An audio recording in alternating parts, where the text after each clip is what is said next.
केटा 90 पर स्वागत है मेरे भाई। आज मैं आप लोगों को बताने जा रहा हूँ मेरे भाई, रासायनिक समीकरण बहुत ही इंपॉर्टेंट चैप्टर है मेरे भाई। तो फ्रेंड्स, मैं आप लोगों को 10th क्लास का एनसीईआरटी रासायनिक समीकरण बिल्कुल इजी में समझाने की मैं कोशिश कर रहा हूँ मेरे भाई। आप बिल्कुल अंत तक देखने की कोशिश कीजिए। मैं बहुत ही आपको आसान तरीका से, बहुत ही आपको दिमाग में, हमें एकदम समझो कि दिमाग में आपको समझाने की कोशिश करूँगा। आप अंत तक जरूर बने रहिएगा। Thank you so much. देखिएगा तो मेरी भाई, यहाँ पर लिखा आपको रासायनिक समीकरण। रासायनिक समीकरण वाक्य एंड शब्द समीकरण। आपको वाक्य और शब्द समीकरण क्या होता है बिल्कुल इजी में समझाने की मैं कोशिश कर रहा हूँ। देखिएगा तो मेरे भाई, देखना कर रहा है कि वाक्य शब्द क्या होता है और शब्द समीकरण क्या होता है। मैं इसी में आपको समझाने का कोशिश मैं कर रहा हूँ। देखिएगा ध्यान से मेरे भाई। तो मेरी भाई, सबसे पहले मैं आपको बताना चाहूंगा मेरे भाई क्या है कि शब्द वाक्य क्या होता है, वाक्य शब्द क्या होता है, वाक्य में और शब्द समीकरण में क्या होता है। तो मेरे भाई, जिंक जब सल्फ्यूरिक अम्ल के साथ अभिक्रिया करता है तो जिंक सल्फेट और हाइड्रोजन गैस बनता है। मेरे भाई, जिंक जब सल्फ्यूरिक अम्ल के साथ अभिक्रिया जिंक सल्फेट और हाइड्रोजन गैस बनता है तो क्या बनता है। देखिए, इसी को मैं क्या कर दिया, इसी को मैं इसी तरह से शब्द समीकरण में लिख दिया है ना। ये देखिए मेरे भाई को समझ में आ गया होगा। तो मेरे भाई, सबसे पहले मैं क्या किया कि जिंक को लिख दिया। तो मैं जिंक लिख दिया, उम्मीद है समझ में आ गया होगा। तो मेरे भाई, जब सल्फ्यूरिक अम्ल जब लिखा यहाँ पर क्या लिखा, उसके बाद सल्फ्यूरिक अम्ल की लिखा है ना, के साथ अभिक्रिया कराने पर, क्या अभिक्रिया करा रहे हैं, दोनों को जोड़ रहे हैं, इनकी अभिक्रिया प्रोडक्ट हो गया, उत्पाद हो गया, उसको नेक्स्ट ये भी तुरंत बताऊंगा। ठीक है, देखिएगा ध्यान से, इसके बाद मैं यही चीज बताऊंगा। अभी समझ, ध्यान समझिए। जिंक के फॉर्मूले के सल्फ्यूरिक, इसको वाक्य में और शब्द में समझिए मेरे भाई। वाक्य शब्द क्या होता है, जब सल्फ्यूरिक अम्ल के साथ अभिक्रिया करता है तो जिंक सल्फेट और हाइड्रोजन गैस बनता है। और शब्द समीकरण, इसको शब्द वाक्य में लिखा, शब्द में तो जिंक के फॉर्मूला होता है Zn, क्या होता है मेरे भाई Zn प्लस सल्फ्यूरिक अम्ल होता है H2SO4, इसको बोलते हैं बैटरिक अम्ल भी, H2SO4। तो मेरे भाई, जब इसको अभिक्रिया करावेंगे तो मेरे भाई जिंक सल्फेट बनेगा। तो कैसे बनेगा मेरे भाई, देखना, ये क्या होगा कि ये जो है ना, इसे जाके अभिक्रिया कर लेगा और ये जो है अलग हो जाएगा, है ना, गैस बन के निकल जाएगा, वो गैस बनता है। ठीक हो जाएगा ZnSO4 प्लस H2। उम्मीद है कि मेरे भाई को बिल्कुल इजी में समझ में आ गया होगा मेरे भाई, क्योंकि मैं समझाने को बहुत इजी में समझाने की कोशिश किया है। उसके बाद मैं आपको समझा रहा हूँ मेरे भाई क्या है रासायनिक समीकरण। क्या है मेरे भाई, रासायनिक समीकरण। ध्यान से देखना, आपको समझ बिल्कुल इजी में समझ में रासायनिक समीकरण किसे कहते हैं। बहुत बहुत most important question Indian 10th class में पूछा गया है कि मेरे भाई, है ना, आप बिल्कुल इजी समझने की कोशिश कीजिएगा। बोल रहे का कि जब रासायनिक अभिक्रिया अभिकारक, इसको बोलते हैं अभिकारक, इसको बोलते हैं उत्पाद, है ना। जो अभिकारक है उत्पाद की जगह उनके रासायनिक सूत्रों का उपयोग करते हैं। क्या करते हैं मेरे भाई, रासायनिक सूत्रों का उपयोग करते हैं मेरे भाई। क्या करते हैं उपयोग, रासायनिक सूत्रों का उपयोग करते हैं मेरे भाई। क्या रासायनिक सूत्रों का उपयोग करते हैं, उसे रासायनिक समीकरण कहते हैं, है ना, रासायनिक समीकरण कहते हैं। तो उम्मीद है कि मेरे भाई को यहाँ तक समझ में आ गया होगा। तो इसी में यहाँ पर लिख दीजिए कि जब किसी रासायनिक अभिक्रिया, जब आप याद कीजिए, अभी मैं तुरंत याद कराऊंगा, जब किसी रासायनिक अभिक्रिया अभिकारक उत्पाद, जब किसी रासायनिक अभिकारक उत्पाद, रासायनिक अभिक्रिया प्रतिफल एवं उत्पाद, इसको प्रतिफल भी कहते हैं, उत्पाद भी कहते हैं, इसमें कोई टेंशन लेने की जरूरत नहीं। रासायनिक अभिक्रिया जिसमें अभिकारक या प्रतिफल एवं उत्पाद की जगह रासायनिक सूत्रों का उपयोग करते हैं, उसे हम रासायनिक अभिक्रिया कहते हैं। क्या कहते हैं मेरे भाई, रासायनिक समीकरण कहते हैं। लिख दिए रासायनिक समीकरण कहते हैं, है ना। तो मेरे भाई, यहाँ पे जब रासायनिक अभिक्रिया में अभिकारक एवं उत्पाद की उनके जगह पर रासायनिक सूत्रों का उपयोग करते हैं, उसे रासायनिक समीकरण कहते हैं। मैं इजी करता हूँ, मैं वादा करता हूँ, प्रमोट करता हूँ मेरे भाई, मैं आपको वादा करता हूँ बिल्कुल इजी में समझ में आ गया होगा और समझाने की मैं कोशिश कर भी रहा हूँ। देखिए, जैसे देखिए मेरे भाई, जैसे एग्जाम्पल में क्या लेता हूँ, जैसे आपको लेता है हाइड्रोजन, क्या है H2 प्लस O2, है ना, दोनों मिलेगा तो क्या हो जाएगा H2 प्लस O2, तो क्या हो जाएगा मेरे भाई H2O। यहाँ पर तो दो गो ना मेरे भाई, तो दो गो हाइड्रोजन, तो दो यहाँ, तो दो तो यहाँ लगा देंगे, है ना मेरे भाई। तो दो गो यहाँ है मेरे भाई, तो यहाँ तो दो लगा देंगे, क्योंकि दो दिन चार हो जाएगा, है ना। देखिए, उत्पाद यानी कि रासायनिक अभिक्रिया दोनों तरफ रासायनिक संतुलन से समझा रहे हैं इसी वीडियो में। ठीक है, अब समझिए पहले रासायनिक किससे कहते हैं, किसको है। ये क्वेश्चन बहुत इंपॉर्टेंट है। कह रहा है कि H2 प्लस O2 क्या हाइड्रोजन है मेरे भाई, क्या है हाइड्रोजन ऑक्सीजन, जब दोनों को अभिक्रिया कराते हैं तो क्या बनता है, जल बनता है। क्या बनता है मेरे भाई, जल बनता है। H2 प्लस O2 क्या बनता है मेरे भाई, H2 प्लस O2, यानी कि हाइड्रोजन और ऑक्सीजन दोनों को जब अभिक्रिया कराने देखा जाएगा H2O। अब इसको संयोजित कर रहे हैं, देखिए ध्यान से देखिएगा। जब यहाँ पर मेरे भाई दो गो H2 था तो दो गो लिखा, बट यहाँ पर देखें 2 दूनी 4, तो यहाँ तो 2 4 है ना, और O2 क्या हुआ यहाँ पर मेरे भाई 2 गो ना, तो 2 इसके लिए हो गया, ये संतुलित हो गया। मैं एग्जाम्पल अभी और ले रहा हूँ, 2 एग्जाम्पल ले रहा हूँ। तो मेरे भाई आपको एग्जांपल ले लिया यहाँ पर, देखिए मैं एग्जांपल बता दी मेरे भाई। अब यहाँ पर मेरे भाई देखना ध्यान से कि मैं यहाँ पर एग्जांपल ले लिया, क्या लिया है, Al plus L aluminium plus H2SO4 Mg plus HCl H2 plus HCl। मैं 2 एग्जांपल ले, 3 एग्जांपल ले, बिल्कुल इजी में समझाने की कोशिश करो। देखा ध्यान से मेरे भाई, क्या है कि सबसे पहले मेरे भाई ये गैस बनकर क्या होता है, बाहर निकलता है, जैसे अभी बताया था ना ऊपर, है ना, उसी प्रकार क्या होगा, Al SO4 के होल थ्राइस एंड H2 बाहर निकलेगा, क्या निकलेगा मेरे भाई, H2 बाहर निकलेगा, है ना। उसके बाद मेरे भाई Mg प्लस Cl2, तो मेरे भाई सबसे पहले क्या करेंगे, लिखेंगे MgCl, क्या लिखेंगे MgCl2, काहे लिखेंगे, क्योंकि यहाँ पर 2, अब इसका संतुलित भी करना मेरे भाई, देखना Mg प्लस Cl2, उसके बाद क्या H बाहर निकलेगा, क्या बनेगा मेरे भाई, H बाहर निकलेगा। उम्मीद है कि मेरे भाई के चीज में समझ में आ रहा होगा, ये Cl है मेरे भाई, ठीक है। उसके बाद देखना मेरे भाई, ध्यान से देखना, अब देख रहे हैं कि यहाँ पे Cl2 है, यहाँ भी H2 है, तो यहाँ पर तो H एक ही हुआ है मेरे भाई, तो यहाँ क्या करें, 2 लगावेंगे। क्यों लगावेंगे 2, क्योंकि Cl2 हो जाएगा, Cl2 हो जाएगा, इस संतुलित बिल्कुल हो गया, है ना, बिल्कुल जिन समझ में आ गया मेरे भाई को, है ना। तो भाई देखना कि मेरे भाई जब Mg है ना, Mg तो Mg भी जाते हैं वो यहाँ पहले से ऑलरेडी अवेलेबल है, ये है, तो मेरा संतुलित हो चुका है, करने की जरूरत क्या है ना, समझ में आ गया। उसके बाद देखना मेरे भाई H2 प्लस HCl, है ना, H2 प्लस HCl है मेरे भाई, तो उसके बाद क्या करेंगे कि यहाँ पर आपको देखना होगा कि करेंगे 2HCl। तो मेरे भाई यहाँ पर H2 प्लस Cl2 है, तो दोनों को जोड़ेंगे तो क्या हो जाएगा, 2HCl होगा मेरे भाई, 2 यहाँ पर 2 यहाँ तक क्या हो जाएगा, HCl लिखेंगे मेरे भाई, ये हो जाएगा हाइड्रोक्लोरिक एसिड, क्या हो जाएगा मेरे भाई, यहाँ पर यहाँ 2 आराम से 2 लगा दिया, संतुलित हो गया। तो मेरे भाई को समझ में आ गया, आगे बढ़ते हैं मेरे भाई, ठीक है। हाय गाइस, तो मैं आप लोग को बताने जा रहा हूँ अभिकारक एंड अभिकर्मक, अभिकारक एंड प्रोडक्ट एंड रिएक्टेंट, क्या बोलते हैं रिएक्टेंट, क्या बोलते हैं इसको, रिएक्टेंट, है ना, इसको अभिकारक है, अभिकर्मक बोलते हैं मेरे भाई, ठीक है ना। तो इसको बाद समझना कि रासायनिक में भाग लेने वाले हैं, क्या होता है, रासायनिक अभिक्रिया में, हाँ हो जाएगा आपको मेरे प्यारे भाई, अभिक्रिया नहीं लिखा है, ठीक ना, ठीक है। रासायनिक अभिक्रिया में भाग लेने वाले पदार्थ को अभिकर्मक या अभिकारक बोलते हैं। मेरे भाई को समझ में बिल्कुल इजी में ये आ गया होगा, क्योंकि मैं चुपचाप समझा रहा हूँ आराम से। मेरे भाई देखना ध्यान से, मेरे बाबू देखना ध्यान से, देखना कि अभिकारक या अभिकर्मक, अभिकारक इज द इक्वल रिएक्टेंट, है ना। रासायनिक अभिक्रिया में भाग लेने वाले पदार्थ को अभिकारक या अभिकर्मक कहते हैं। तो मेरे भाई अभिकारक एक या एक से अधिक हो सकता है, एक या एक से अधिक, आप लिख दीजिए अभिकारक एक या एक से अधिक हो सकता है,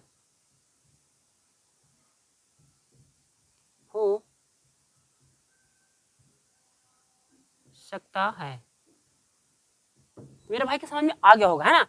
ये नोट में याद रखना मेरे भाई कि अभिकारक एक या एक से अधिक हो सकता है, एक या एक से अधिक हो सकता है, यानी कि एक से कई भी उसमें अभिकारक हो सकता है। मेरे भाई को समझ में आ गया होगा। तो मेरे भाई उसके बाद देखना मेरे बाबू, उसके बाद उत्पाद या प्रतिफल, किस इंग्लिश में कहते हैं प्रोडक्ट, उत्पाद एंड प्रतिफल इज इक्वल वर्ड्स, है ना। तो रासायनिक अभिक्रिया के फलस्वरूप बने पदार्थ को उत्पाद या प्रतिफल कहते हैं। जैसे मैं एग्जांपल में लेकर मैं आपको इजी में समझाने की कोशिश कर रहा हूं, आप देखने की कोशिश कर रहे हैं मेरे भाई, ठीक है। जैसे मैं मान लिया, ले लेते हैं एग्जांपल में Mg, क्या लेते हैं मेरे भाई, Mg प्लस O2, क्या बोलते हैं मेरे भाई, इसको बोलते हैं मैग्नीशियम, क्या बोलते हैं मेरे भाई, इसको लिख देता हूं मेरे भाई को समझ में आ जाएगा इसे, मैग्नीशियम। ऑक्सीजन, ठीक है ना। उसके बाद देखना मेरे भाई, उसके बाद क्या करेंगे मेरे भाई, देखना ध्यान से, जब दोनों को, ये दोनों क्या हुआ आपको आपस में, ये आपको हो गया अभिकारक, रिएक्टेंट, अभिकर्मक, है ना, ये सबका हो गया मेरे भाई, है ना। क्या लिखा कि एक से अभिकारक एक से अधिक हो सकता है, इसमें और भी ले सकते हैं, है ना, इन्हें बोले मेरे भाई एक से अधिक हो सकते हैं। आपको आपस में क्या है, अभी आपको अभिकारक क्या है मेरे भाई, अभिकारक।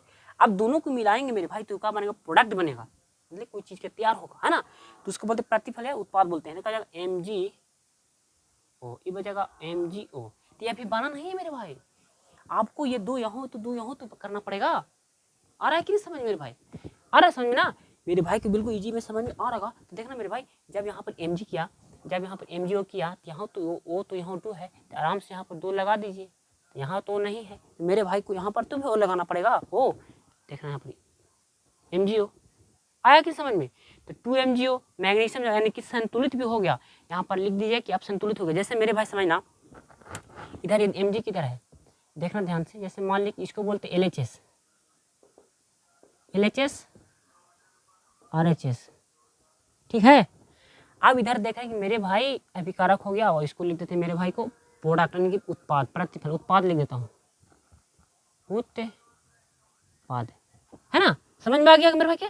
उसके बाद देखना मेरे भाई, जब Mg+ मैग्नीशियम ऑक्साइड बन गया तो उसके बाद देखना कि LHS कैसे इसको करेंगे, संतुलित कैसे करेंगे। जैसे मान लें कि यहाँ पर Mg है, यहाँ पर O है ना, और इधर भी कितना है Mg O है ना। तो इधर देख रहे हैं कि Mg कितना है, इधर वो Mg दूगो है तो दूगो इधर लिखेंगे, यानी कि पहले से नहीं था, यानी कि इधर Mg कितना था, यहाँ दूगो था, यानी कि सबसे पहले तो मैं यहाँ लगाया हूँ कि लगाया हूँ, समझ में आ रहा है, ध्यान से देखिएगा, अब भागेगा मत, मैं समझाने की कोशिश कर रहा हूँ। Mg है ना मेरे भाई, तो Mg यहाँ पर 2 है ना मेरे भाई, तो यहाँ पर सबसे पहले तो Mg था नहीं, मैं मन से लगाया था, अब यहाँ पर O था तो 2 यहाँ 2 लिख दिया, पहले था O2 है, अब Mg नहीं था, अब बट मेरे भाई यहाँ पर तो O था, Mg के, तो मेरे भाई Mg भी दूगो तो Mg O भी दूगो, हाँ Mg भी दूगो तो यहाँ भी दूगो, देखिए LHS से बराबर हो गया नहीं हो गया। तो मेरे भाई को इजी में समझ में आ गया होगा, मैं समझाने का बहुत ही हद तक कुछ, तो मेरे इसको बोलेंगे मैग्नीशियम ऑक्साइड, हम लिख देता हूँ, समझ में आ जाएगा उसे, मैग्नीशियम ऑक्साइड, क्या लिखिए मेरे भाई, मैग्नीशियम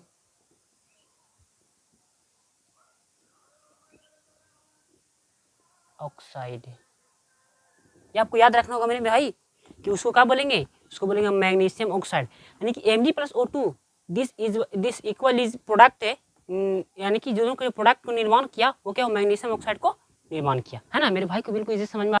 तो मेरे भाई एग्जांपल ले लिया है, सेकंड एग्जांपल है क्या है, Zn+H2 सपोज जब दोनों को निर्माण करें तो क्या बनेगा, ये दोनों आपस में जाकर मिल जाएगा, बनेगा ZnSO4 + H2 बाहर निकलेगा, गैस निकलेगा, इसको बोलते हैं हाइड्रोजन, इसको बोलते हैं हाइड्रोजन, इनको बोलते हैं zinc sulphate, ZnSO4 zinc sulphate, इस सल्फेट क्या हम इसको बोलेंगे जिंक सल्फेट, क्या बोलेंगे भाई, जिंक सल्फेट बोलेंगे इसको, ZnSO4 + इसका बोलेंगे जिंक सल्फेट बोलेंगे, क्या बोलेंगे, तो उम्मीद है कि मेरे भाई क्या तो समझ आगे, नेक्स्ट क्वेश्चन बता। तो गाइस रासायनिक समीकरण कितने प्रकार को, तो मैं आपको लेके आ गया हूँ, देखना मेरे भाई क्या लिखा है कि रासायनिक समीकरण कितने प्रकार का होता है मेरे भाई, तो समझना ध्यान से मेरे भाई, ध्यान समझना बिल्कुल जी में। रासायनिक समीकरण, रासायनिक अभिक्रिया का प्रकार कितने प्रकार का होता है, रासायनिक अभिक्रिया 2 प्रकार का होता है मेरे भाई, कितने प्रकार का होता है, 2 प्रकार का होता है।